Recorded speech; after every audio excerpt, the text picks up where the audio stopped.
ஒரு பிராண்டு அப்படின்னா அவன்கிட்ட எல்லாமே இருக்கும். அவன் எல்லாத்துலேயும் ஒழுங்காக இருப்பான், அவன் ஒழுங்காக டேக்ஸ் கட்டிடுவான், அவன் ஒழுங்காக வந்து பேப்பர்ஸ்லாம் கரெக்டாக வச்சுருப்பான், அவன் எந்த தில்லுமுள்ளும் பண்ண மாட்டான், அவன்கிட்ட எந்த ஒரு என்ன சொல்கிறது ஒரு ஒரு திரைமறை வேலையெல்லாம் எதுவும் இருக்காது அப்படின்னு சொல்லி. இப்போ நீ இருக்கிற எல்லா ப்ராப்பர்ட்டிஸும் பெரிய ப்ராப்பர்ட்டிஸ் எதை வேணாலும் எடுத்துக்கோங்களேன், எல்லா கேஷ் ஆகிறேன்டா இப்போ எலிசாவா அப்படின்னு எந்த ப்ராப்பர்ட்டி எடுத்தாலும் ரூபி பில்டர்ஸ் இப்படி இவங்க எல்லாருமே வந்து பெரிய பெரிய ஆளுங்க, இவங்கெல்லாம் பாஷ்யம் இவங்கெல்லாம் பெரிய ஆளுங்க, இவங்கெல்லாம் எந்த தப்பும் நடக்காது, இவங்க நம்ம நம்பி இவங்கள்ட்ட வாங்கலாம், இவங்க எந்த ஒரு நம்மளை சிக்கல் பிக்கல் பிடுங்களும் கொண்டு போக மாட்டாங்கன்றது ஒரு கண்மூடித்தனமான ஒரு நம்பிக்கையாக இருக்குது. அவனுக்கும் வருமானம் வைத்து பழப்பும் எல்லாம் இருக்குது, அவனும் இது ஒரு தொழிலாக பண்ணி என்ன அவங்க கொஞ்சம் பெரிய கிரேடில் பண்ணுறான் அவ்வளோதான். அப்போ அவனுக்கும் வந்து ப்ராஃபிட் அண்ட் லாஸ்ன்னு இருக்குது. ஒரு 50 லட்ச ரூபாய் ஒரு வீடை கட்டுறேன்னா 70 லட்ச ரூபாய்க்கு அந்த வீடு விற்கணும், விற்றாதான் இல்லை 50 லட்ச ரூபா அவனுக்கு நஷ்டத்தில் தான் இருக்கும், செலவில் தான் கணக்கு. அந்த 50 அவன் 70க்கு விற்கும் போது தான் அந்த 20 அவனுக்கு ப்ராஃபிட்டு. அப்போ அந்த 50ல் 100 வீடு கட்டி வச்சு 70ல் 20 வீடு தான் விற்றுருந்தானா அப்போ அவனே நஷ்டத்தில் தான் இருப்பான். அப்போ நஷ்டத்தில் இருப்பான் அப்படின்னா அவனுக்கும் மைண்ட் எங்கே போகும், இந்த மாதிரி ஏதாவது கிரிமினல் வேலை பார்க்க தான் மைண்டு போகும்.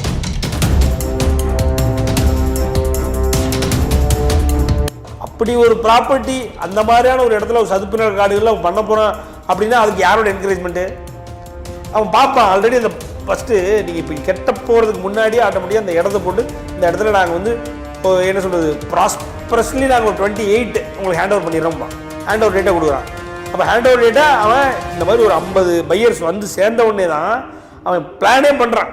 அதுக்கு முன்னாடி அவன் சைட்டை தான் காட்டுறான், சைட்டை காட்டு சைட்டில் எப்படி பில்டிங் இருக்குன்னு தான் காட்டுறான், ரைட்டுங்களா? நீங்கள் ஒரு 50 பேர் திருதுன்னு ஆஹா இங்கே பக்கத்துலேயே ஸ்கூலுக்கு இங்கே இருக்கே, பக்கத்தில் இங்கே இப்போ பறந்த உடனே இங்கே ஏர்போர்ட்டுக்கு போயிடலாம், அங்கேருந்து நேராக இங்கே போயிடலாம், பக்கத்துலேயே பழ ஜூஸ் கடை இருக்குது, இது இருக்குது, அது இருக்குது, காய்கறி கடை இருக்குது, கறி கடை இருக்குன்னு ஏதோ ஒன்று நம்பி நீங்கள் என்ன ஒன்றுமே ரெடி ஆகாத இடத்துல நீங்கள் வந்து அட்வான்ஸ் கொடுத்துருவீங்க. அட்வான்ஸ் கொடுத்து அவன் ஹேண்ட் ஓவர் என்ன இது அவனும் அது கொஞ்சம் பூஸ்டப் ஆயிடுது.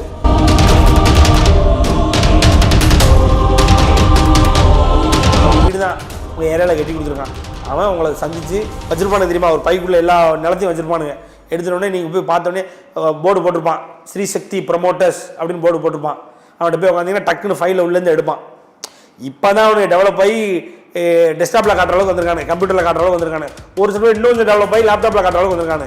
மற்றவங்களாம் இந்த பேப்பர் எடுப்பான், சார் பட்டா இடம் இந்த இடம் தான் சார் வாங்க கூட்டு போமா அப்படின்னு டக்குன்னு உட்கார வச்சு பின்னால் உட்கார வச்சு அவன் ஸ்ப்ளெண்டர் பைக்கில் வச்சு கூட்டு போவான் இடத்த காட்ட. உட காடாக இருக்கணும். அவன்கிட்ட நம்ம எவ்வளோ சூதானமாக இருப்போம் தெரியுமா, எத்தனை கேள்வி கேட்போம் தெரியுமா, அத்தனை கேள்வி ஒரு ப்ரமோட்டர்கிட்ட கேட்டால் அந்த பிரச்சனையே கிடையாது.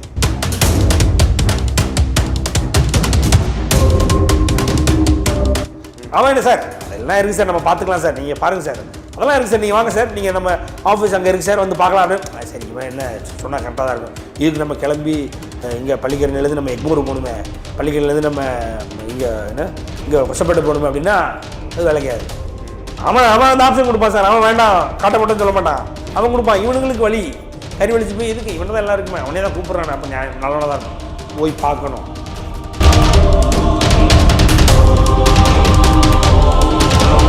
ஒன்றும் சாட்ஜிபிள் எடுத்து வைங்க சார், சாட்ஜிபிள் எடுத்து வச்சுட்டு நான் வீடு வாங்க போகிறேன், தமிழ் அடிக்கிறேன், நான் வீடு வாங்க போகிறேன், நான் வீடு வாங்க போகிறேன், எனக்கான கேள்விகள் என்னுடைய ப்ரமோட்டரிடம் எனக்கான கேள்விகளை தரணும் அப்படின்னா போதும். 100 கேள்வி தரணும் என் பேரை மாதிரி 100 கேள்வி தரும் சார்.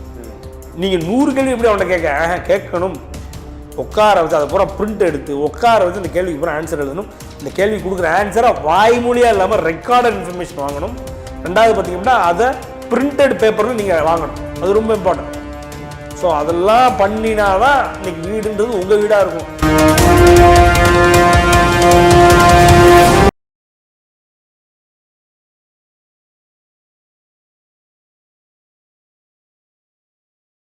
கொஞ்ச நாளைக்கு முன்னாடி பார்த்தீங்கன்னா ஒரு 10 நாள் முன்னாடி தான் பார்த்தீங்கன்னா பள்ளிக்கரணையில் வந்து சதுப்பு நில காடுன்னு அவங்க வந்து பறவைகள் சரணாலயம் அரிய வகை பறவைகள்லாம் இருக்குல்ல, அவங்க அதுகளை பாதுகாக்கிறதுக்காகவும் அந்த சதுப்பு நிலம் அப்படின்னாலே ஒரு ஸ்பெசிஃபைடு சாயில்பாங்க, அதாவது பாதுகாக்கப்பட்ட சிறப்பான ஒரு பகுதி அப்படிம்பாங்க.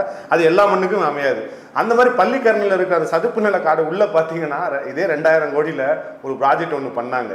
ஓகேவா, அதே கோர்ட்டில் போய்ட்டு நீங்கள் எப்படி சதுப்பு நில காட்டில் இந்த மாதிரி ப்ராஜெக்ட் பண்ணலாம் அப்படின்னு சொல்லி கோர்ட்டில் ஸ்டே ஆர்டர் பண்ணி வச்சுருக்காங்க பள்ளிக்கரணையில். ஆமாம் ஆமாம். இப்போது இது என்ன கேட்குறேன்னா, ஒரு இடம் அதோட எல்லா ஸ்பெசிஃபைடு டீட்டெயில்ஸும் பார்த்துட்டு தானே அதுக்கு அப்ரூவலே கொடுப்பாங்க இல்லையா? அப்போ அங்கேயும் ஏதோ ஒரு தப்பு நடந்திருக்கு இல்லையா? அப்போது இந்த நிலத்தை நீங்கள் வந்து அடுத்த கட்டத்துக்கு கட்டிடமாக உள்ள கெட்ட போகிறதே வந்து அந்த அதிகாரிகளால் தான் இது நடக்குது இல்லையா? அப்போ இதுங்க தண்டிக்கப்பட வேண்டியது அந்த அதிகாரிகள் தானே, இன்னும் திருந்தின மாதிரி தெரியல.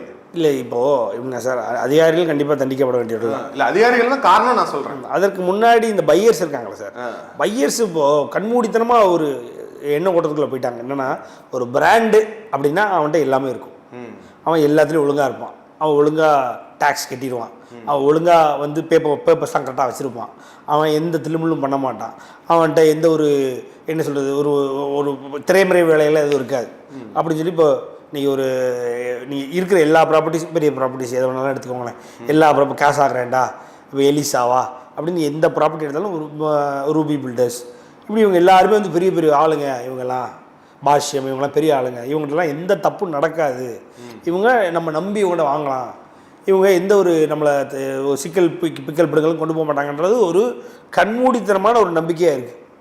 அவனுக்கும் வருமானம் வைத்து பழப்பு எல்லாம் இருக்குது, அவனும் இது ஒரு தொழிலாக பண்ணி என்ன அவன் கொஞ்சம் பெரிய கிரேடில் பண்ணுறான் அவ்வளோதான். அப்போ அவனுக்கும் வந்து ப்ராஃபிட் அண்ட் லாஸ்ன்னு இருக்குது. ஒரு 50 லட்ச ரூபாய்க்கு ஒரு வீடை கட்டுறேன்னா 70 லட்ச ரூபாய்க்கு அந்த வீடு விற்கணும், விற்றாதான் இல்லை 50 லட்ச ரூபா அவனுக்கு நஷ்டத்தில் தான் இருக்கும், செலவில் தான் கணக்கு. அந்த 50 அவன் 70க்கு விற்கும் போது தான் அந்த 20 அவனுக்கு ப்ராஃபிட்டு. அப்போ அந்த 50ல் 100 வீடு கட்டி வச்சு 70ல் 20 வீடு தான் விற்றுருந்தானா அப்போ அவனே நஷ்டத்தில் தான் இருப்பான். அப்போ நஷ்டத்தில் இருப்பான் அப்படின்னா அவனுக்கும் மைண்ட் எங்கே போகும், இந்த மாதிரி ஏதாவது கிரிமினல் வேலை பார்க்க தான் அவன் மைண்டு போகும். இது எல்லாருக்கும் பொருந்தும், எவ்வளோ உலக பணக்காரனாக இருக்கட்டும் எவ்வளோ பேர் ஆளாக இருக்கட்டும் பொருந்தும். சார் எப்ஸ்டீன் ஃபைல்ஸில் அனில் அம்பானி பண்ணதை விட சார் எப்ஸ்டீன் ஃபைல்ஸில் அனில் அம்பானி என்னுடைய கம்பெனியே மூழ்கி போகுது, எனக்கு வெளிநாட்டில் ஒரு பெரிய யாராவது இன்வெஸ்டர் வேணும், நான் அவர் இங்கே இவர் சந்திக்கலாமா அவரை சந்திக்கலாமா. இத்தனைக்கும் அவங்க அப்பா 0 to ஹீரோன்ற மாதிரி சூப்பர் ஸ்டார், இந்தியாவின் உலகத்தின் சூப்பர் ஸ்டார் அப்பா திருபாய் அம்பானி. ஆனால் அவருடைய மகன் அனில் அம்பானி இன்றைக்கி ரஷ்யன் கேர்ள்ஸை கேட்டுட்டு இன்றைக்கி ரஷ்யன் கேர்ள்ஸ் இருக்காங்களா அப்படியா சரி நான் வரேன் அப்படின்றான். எப்ஸ்டீன் ஃபைல்ஸ்னால் அவனுடைய இமெயில்ஸ்லாம் அப் அண்ட் டவுன் இருக்குது. அப்போ அம்பானிட்டு இல்லை சுத்தா அது நிறைய சித்தரிக்கப்பட்டது இல்லை சார். அதில் அம்பானி மேட்டர் ரொம்ப தெளிவாக சொல்லிட்டாங்க. அம்பானி மேட்டர் வந்து கிட்டத்தட்ட இதெல்லாம் ஃபைல்ஸ் ஒரிஜினல் ஃபைல்ஸ் கிட்டத்தட்ட 2000க்கும் மேற்பட்ட வீடியோக்கள் வேர்ஷன் 1 அதாவது ஃபேஸ் 1ல் வந்துருச்சு. இப்போ மொத்தமாக கிட்டத்தட்ட 8500 வீடியோக்கள் மேலே இருக்குது. ப்ளஸ் வந்து தரவுகள் அப்படின்னா 25,000 பேப்பர் ஒர்க்கு மேலே இருக்குது. ப்ளஸ் 2.5 லட்சம் டேட்டாவுக்கு மேலே இருக்குன்றாங்க. அப்போ அதில் ஒரு சிலதுலாம் உண்மைன்றதில் அம்பானியும் எப்ஸ்டீனும் வந்து டச் வச்சுக்கிட்டது அவங்களுக்கு நடுவில் நடந்த கான்வர்சேஷன்லாம் எந்த வகையிலும் போயிடலன்ட்டாங்க. திருபாய் அம்பானியுடைய சொத்தை சரிபாதியாக பிரித்து கொடுக்கும்போது முகேஷ் அம்பானியும் அனில் அம்பானியும் சரிபாதியாக வாங்கிட்டு போனாங்க. அதில் முகேஷ் அம்பானி இப்போ இன்றைக்கி எங்கே இருக்கார், அனில் அம்பானி இன்றைக்கி கிட்டத்தட்ட பேங்க்ரப்ட் ஆக போகிறார், அவ்வளோதான். பேங்க்ரப்ட்சி இன்னும் டிக்ளேர் பண்ண அவ்வளோதான். அப்படிப்பட்ட ஒரு நிலைமை. ஆக எவ்வளவு பெரிய பணக்காரனாக இருந்தாலும் அவனுக்கும் ப்ராஃபிட் அண்ட் லாஸ்ன்றது உண்மை தான். நம்ம 10 ரூபாய்க்கு ஒரு பொருளை வாங்கி அதை 20 ரூபாய்க்கு விற்போம், அவன் 10 கோடிக்கு ஒரு பொருளை வாங்கி 20 கோடிக்கு விற்பான், அவ்வளோதான். நமக்கும் ப்ராஃபிட் மார்ஜின் ஒன்று தான், அவனுக்கும் ப்ராஃபிட் மார்ஜின் ஒன்று தான். அவன் அது ஒரு பெரிய ஸ்கேலில் பண்ணுறான். அப்போ அவனுக்கும் அந்த ப்ராஃபிட் மார்ஜின் ஒழுங்காக ஒர்க் அவுட் ஆகலைன்னா கிரிமினல் வேலையை எல்லாத்தையும் பார்க்கத்தான் செய்வான். அதனால் அதில் நீங்கள் என்னென்னா ரொம்ப கிளியராக இருக்கணும். எவ்வளோ பெரிய ப்ராப்பர்ட்டி அவன் அப்படி தப்பு பண்ணுவான், அப்படி போய் உழுகுறதான் தப்பு. அதிகாரிகள்கிட்ட நம்ம அப்புறம் வருவோம். இப்போது அப்படி ஒரு ப்ராப்பர்ட்டி அந்த மாதிரியான ஒரு இடத்துல ஒரு சதுப்பு நில காடுகளில் அவன் பண்ண போகிறான் அப்படின்னா அதுக்கு யாரோட என்கரேஜ்மெண்ட்டு? அவன் பார்ப்பான். ஆல்ரெடி அந்த ஃபஸ்ட்டு நீங்கள் இப்போ கெட்ட போகிறதுக்கு முன்னாடியே ஆட்டோமேட்டிக்காக அந்த இடத்த போட்டு இந்த இடத்துல நாங்கள் வந்து என்ன சொல்கிறது ப்ராஸ்பரஸ்லி நாங்கள் ஒரு 28 உங்களுக்கு ஹேண்ட் ஓவர் பண்ணிடுறோம்மா, ஹேண்ட் ஓவர் டேட்டா கொடுக்குறான்.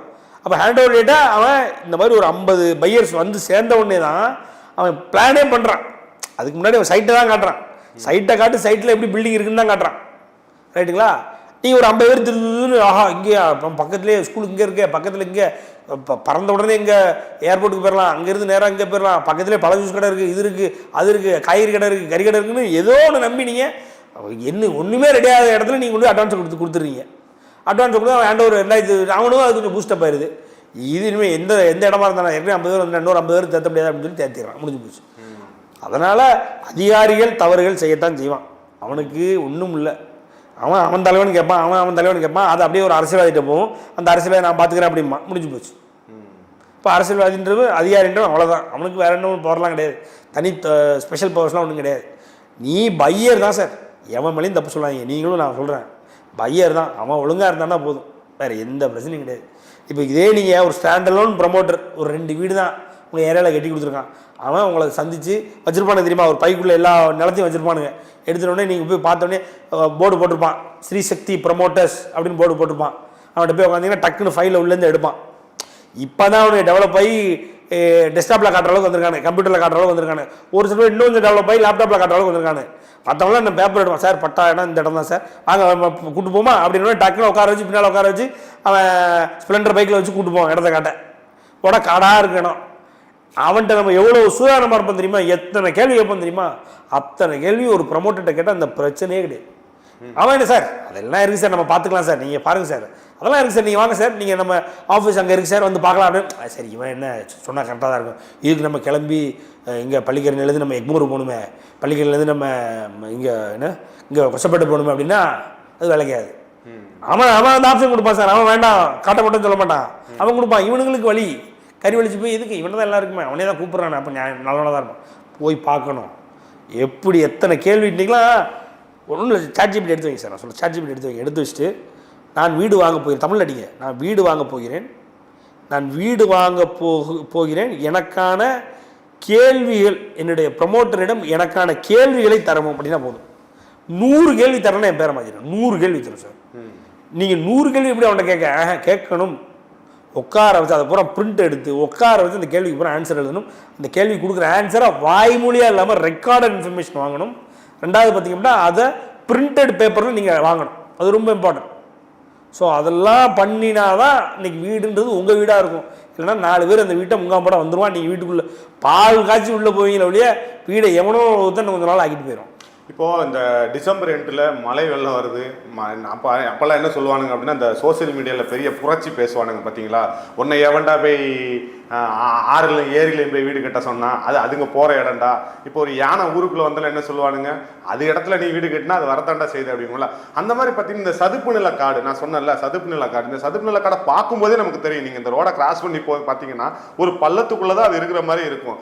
அங்கே ஒரு பில்டர்ஸ் வந்து இந்த மாதிரி கன்ஸ்ட்ரக்ஷன் நடத்துகிறான் அப்படின்னா அவனை நம்பி எத்தனை பேர் போயிருக்கான் பாருங்க. அதை நம்ம இங்கே யாரை தப்பு சொல்லணும். அப்போ எனக்கு ஒரு வீடு கிடைச்சா போதும், அது ஈவன் சுடுகாட்டில் இருந்தால் கூட எனக்கு ஒரு வீடு கிடைச்சா போதுங்கிற மனநிலை மக்கள் தானே. அப்போ நீங்கள் மக்கள் மேலே தானே குறைய சொல்லணும். பையர் தான் சார், அவன் தான் சார் முட்டாள்னா நம்ம யாரை சொல்லணும் சார். காசு என் காசு, நான் பையரு, என்னுடைய இன்வெஸ்ட்மெண்ட்டை நான் யோசித்து அமர நிதானமாக டீப் சர்ச் பண்ணி பண்ணலைன்னா நான் எவ்வளோ பெரிய முட்டாள், அவ்வளோதான் நான் முட்டாள், முடிஞ்சு போச்சு. நீ அவனை காட்டி இவனை காட்டி எவனை காட்டினா என்ன, உனக்கு தெரிய வேண்டாம் கூட. தாய் பத்திரத்தை வாங்காம நீ ஒரு இடத்த வாங்குவே, நீ அந்த இடத்த ரோட்ல நின்று பார்த்தாலே தெரியும் பள்ளத்துல இருக்குடா, பள்ளத்துல இருக்கு, அது சதுப்பு நில காடுகள் தெரியும். அந்த இடத்த பத்தி கூகுள்ல பேசிக்கா அடிச்சா வந்துருது சார் இன்ஃபர்மேஷனு. அது one of the heritage site மாதிரி இப்போ பேசிக்கிட்டு இருக்காங்க. ஹெரிட்டேஜ் சைட் சொல்லல, அது வந்து வேர்ல்டு லெவலில் இருக்கக்கூடிய ஒரு இயக்கத்தை சார்ந்த ஒரு நிலைமை அது. அப்போ சும்மா அந்த இடத்தோட கோஆர்டினேட்ஸ் போட்டாலே வந்துடும் சார். நீங்கள் பல இன்ஃபர்மேஷன் வந்துடும் சார். நீங்கள் ஏஐலாம் ஏஐ டூல்ஸ் எத்தனையோ டூல்ஸ் இருக்குது, பெர்ப்ளெக்சிட்டி இருக்குது, இது அது போக பார்த்திங்க அப்படின்னா கேன்வா இருக்குது, அதே நேரத்தில் பார்த்திங்க அப்படின்னா ஜெமினி இருக்குது. இதெல்லாம் நீங்கள் சும்மா கோஆர்டினேட்ஸ்னு சொல்லுவாங்களே, அந்த இடத்தினுடைய கூகுள் கோஆர்டினேட்ஸ் அதை போட்டாலே அனலைஸ் திஸ் கோஆர்டினேட்ஸ் அப்படின்னு போட்டால் வந்துடும். எல்லாம் இது யார் என்ன ஏது எல்லா டீட்டெயில்ஸும் வந்துடும். ரொம்ப சிம்பிள் சார். இன்றைக்கி ஏஐ இன்டகிரேட் பண்ணி உங்கள் வீட்டை நீங்கள் சரியான முறையில் தேர்ந்தெடுக்கலாமா தேர்ந்தெடுக்கக்கூடாதா, இந்த இடத்துல உங்களுக்கு வீடு கட்டால் கரெக்டாக இருக்குமா, இந்த இடத்துல கிட்டத்தட்ட உங்களுக்கு தண்ணிக்கு தேவையான ரிசோர்ஸஸ் இருக்கா, இந்த இடத்துல குரோத் அடுத்த 20 இயர்ஸ்க்கு எப்படி இருக்கும், இது எல்லா இன்ஃபர்மேஷனும் ஏஐ உங்களுக்கு கொடுத்துரும். நம்மளே அதை பற்றி இன்னும் வரக்கூடிய வீடியோக்குள்ளே பேசுவோமே. ஒரு ஏஐயை வச்சு ஒரு வீடு, உங்கள் வீடை வாங்கலாமா இந்த இடம் இந்த பிளாட் வீடு வாங்குவதற்கு உகந்ததான பிளாட்டாக இல்லையா அப்படின்றத நம்ம அனலைஸ் பண்ணிடலாம். அது எப்படின்னு நம்ம டேட்டா வச்சு நான் உங்களுக்கு லைவாக ஆர்கெஸ்ட்ரேட் பண்ணி காட்டுறேன். சதுப்பு நில காடுகளில் வீடு கட்டுறதுங்கிறது வந்து மனிதனோட பேராசை மாதிரியான தோணுது சார். மனுஷனுக்கு சார் பேராசை இல்லாதவன் கிடையாது. எவ்வளவோ இடங்களை அழிச்சிட்டு வரான். இந்த இடம் வந்து என்ன சொல்லுவாங்க அப்படின்னா, இது உனக்கு மட்டும் இடம் கிடையாது, எல்லா உயிர்களுக்கும் இந்த இடம் சொந்தம், இந்த பூமி சொந்தம் அப்படிங்கிற பட்சத்தில் இந்த மாதிரியான ஒரு சதுப்பு நில காடுகளுக்குள்ள அழிச்சு அவன் வீடு கன்ஸ்ட்ரக்ஷன் வீடு கட்டுறான்னா அதுக்குள்ளே நம்ம எப்படியாவது ஒரு வீடை வாங்கி போட்டணும். ஓ டிமாண்டடும் உன் பேராசை மட்டும்தானே இதுக்கு காரணம். அது சார் ஒரு வகையில் நீங்கள் அந்த ஒரு ஆங்கிளில் சொல்கிறீங்க, நான் இன்னொரு ஆங்கிளில் சொல்கிறேன். எப்படியாவது ஒருத்தர் வீடு வாங்கணும்னு நினைக்கிறான் சார். அதை அப்படியும் பாருங்கள் சார். அவனுக்கு இதை அழிச்சாது எனக்கு வீடு வாங்கணும்னு அவன் நினைப்பானா 90% பேர் நினைக்க மாட்டான் சார். ஆனால் எனக்கு எப்படியாவது ஒரு வீடு கிடச்சிடாதானே அந்த 90% பேர் நினைப்பான். ரைட்டுங்களா? அதனால் ரொம்ப மேலே நம்ம அவனுடைய மடத்தனத்தை நம்ம பேசலாமே ஒழிய அவனுடைய கிரீடினஸ்னு அந்த அந்த அந்த கிரீடினஸ்க்குள்ள நம்ம போக வேண்டாம். அது எல்லாருக்கும் நீங்கள் ஒரு தனி வீடு வாங்கி நானும் வந்து என் சொந்தக்காரன் மத்தியில் நானும் சொந்த வீடு வச்சுருக்கேன்டா, அதுவும் ஃப்ளாட்டில் வச்சுருக்கேன்டா, அப்பார்ட்மெண்ட்டில் வச்சுருக்கேன், என் வீடை பாடுறா எவ்வளோ க்ளப் ஹவுஸோட எவ்வளோ பெரிய பார்க்கிங்கோட வச்சுருக்கேன் பாரு, எல்லாம் புதுசு, இன்டீரியர் பாரு எவ்வளோ ரூபா இன்டீரியர் செலவு வச்சுருக்கேன்னு காட்டணுன்றது அவனுடைய வாழ்க்கையினுடைய கனவு. நம்ம அதை அவ்வளோ கம்மியாக கொண்டு போக வேண்டாம். பட் ஆனாலும் இது மடத்தனன்ற லெவலில் நம்ம பேசுவோம். நீ வாங்க போகிற ரைட்டு, நீ உனக்கு ஆசை இருக்குது, நீ சம்பாதிக்கிற, நீ மாதம் மாதம் கொண்டு இஎம்ஐ கட்ட போகிற ரைட்டு எல்லாம் அது கொஞ்சம் யோசித்து என்ன ஏது, அதுக்கு பின்னாடி எவ்வளோ பிரச்சனைகள் இருக்குது, அது நீ எங்கே வாங்க போகிற என்ன ஏதுன்ற அளவு கூட நீ அது அது அது கூட பண்ணலைன்னா நீ நீ நீ அதுக்கப்புறம் வீடு வாங்கி நீ அதில் அழிஞ்சாலும் என்ன அழியலனாலும் என்ன ஒன்றும் யாருக்கும் ஒன்றும் நீ அதாவது சுத்தமாக உனக்கு பேசிக்காகவே ஒரு தேவையான ஒரு அறிவு பொது அறிவு கூட இல்லைன்னா நீ எப்படிப்பட்ட ஆள், அப்படி நீ எவ்வளோ பெரிய சொத்து வச்சா உனக்கு என்ன அது என்ன சொல்லுங்க. இப்போ இந்த 2070 2036 வீடு வச்சுருக்கானே, இவன் சொந்தக்காரெலாம் இவனை எப்படி சிரிக்க மாட்டான்? ஏண்டா வெண்ண நீ நீ என்னமோ நினச்சேன், பெரிய இடத்துல வீடு வாங்கிட்டு நினச்சேன், முட்டாத்தனமாக இதில் போய் வீடு வாங்கி வச்சிருக்கா அப்படின்னு அவன் முன்னாடிலாம் பார்த்தா இருக்கிற பொம்பளை பூரா காசு பண்ணுவாளுங்க ஆட்டோமேட்டிக்காக. முன்னாடி போனோடனே பின்னாடி காசு பண்ண மாட்டாளுங்க. இதில் அவன் வீடு ஒன்று இருந்தாமே போயிடுச்சு போலையா பாவம், வீடு இல்லாமல் என்ன கஷ்டப்படும், இவன் எப்படி இன்னும் அவன் கொஞ்சம் நாள் அனுப்பிடுவாங்க போல, அப்புறம் வாடகை வீட்டில் எங்கேயாவது போயிருக்க வேண்டியதான், பாவம் காசும் போச்சு இடமும் போச்சு, அறிவு இருக்கணும், அறிவு இருந்தால் அப்படி யாராவது பண்ணுவாங்களா அப்படிம்பாங்க. தேவையாது. அதனால் எந்த ஒரு இன்வெஸ்ட்மெண்ட்டும் சார் 10,000 கொண்டு போய் ஸ்டாக் மார்க்கெட்டில் போடுறான் சார், அது 2 நாளில் எவ்வளோ இருக்குது, 2,500 ரூபா இருக்குது. 2,000 10,000 2,000 இருக்குது, 7,000 போச்சு கையை விட்டு. 10,000 ஒரு லட்சம் ஆகிறவங்க இருக்கான், இவனுக்கு 7,000, இவன் நேரத்துக்கு இவனோட அறிவுக்கு அது தெரியணும்ல, எல்லாரும் போடுறான்றதான் இவனுக்கு கொண்டு போய் போட்டான்னா அது 2,000 ஆயிரும். போச்சுல 7,000 போச்சுன்னு உட்காந்து அழுதுட்டு இருப்பான். அதை முன்னாடி தெரிஞ்சால் 2 நாள் வீட்டில் சண்டை தான் நடக்கும். 5,000 10,000 இன்வெஸ்ட்மெண்ட்டே பார்த்து பண்ணணுன்னு இருக்கு. நீ பல கோடி இன்வெஸ்ட்மெண்ட் நீ பண்ணும்போது எவ்வளோ சோச்சு சமைச்சுக்கிற அப்படிமா ஹிந்தியில் பண்ணணுமா வேண்டாமா? நீ சும்மா நீ பாட்டுக்கு ஏதோ எல்லோரும் சொல்கிறான். அலையன்ஸ்னு பெரிய குரூப்பு, அங்கே பள்ளிக்கரணுன்றது ரொம்ப ஹாட்டான ஏரியா. நீங்கள் அதில் தான் அதில் ஒருத்தர் சீப்பாக தரான், அதுவும் லேக் வியூங்கிறான் சார், லேக் வியூன்றான். 2 டே லேக் அங்கே இருக்குன்னா, அது அங்கே லேக் இருக்குன்னா அப்புறம் தண்ணி வரதான் செஞ்சு மழை பெஞ்சதுன்னா அப்புறம் அங்கேயே கொண்டு போய் லேக் வியூன்னு கட்டுறேன். என் லேக்கை பார்த்துக்கிட்டே நிற்பேன், காலையில் இருந்துச்சு குரூரில் பார்த்துக்கிட்டே இருப்பாங்க. உங்களுக்கு இந்த வள்ளுவர் கோட்டை இதெல்லாம் கூட டெவலப் ஆயிடுச்சு. ஒரு 20 வருஷத்துக்கு முன்னாடி அந்த மாதிரி லேக் இருக்கு. ஆனால் நீங்கள் இன்னைக்கு பள்ளிக்கரணை போனீங்கன்னா அது பப்ளிக்காக சார். இவ்வளோ தூரம் உங்களை மாதிரி என்னை மாதிரி ஆளுகளாம் பேசுனதுக்கு அப்புறம் கூட இன்னும் கொண்டு லேக்கில் கட்டிங்கன்னா அப்புறம் எப்படி இது லேக் வியூனாலே அது ஏமாத்துறா. லேக் வியூ எப்படா லேக்கு பார்க்கலாம், ரைட்டு, தப்பு கிடையாது. லேக்கு பார்க்கலாம், லேக்குள்ளே வீடு கட்டி போனதா எப்படி? நீ முதல்ல அங்கே லேண்டோட இது ஃபர்ஸ்ட் நான் இன்னொன்று சொல்கிறேன் சார், இந்த பீச் வியூ ஒரு ஒரு ஒரு இந்த இதெல்லாம் அனலைஸ் பண்ணுறோம் இல்லையா, ரியல் எஸ்டேட் அனலைஸ் பண்ணுறதெல்லாம் சொல்கிறேன். Beach view, lake view, city view, high view இதெல்லாம் சொல்கிறாங்க. எங்கே எப்படி காலையில் இருந்துச்சு அங்கே பார்த்துக்கிட்டே இருப்பீங்களா? எப்படி?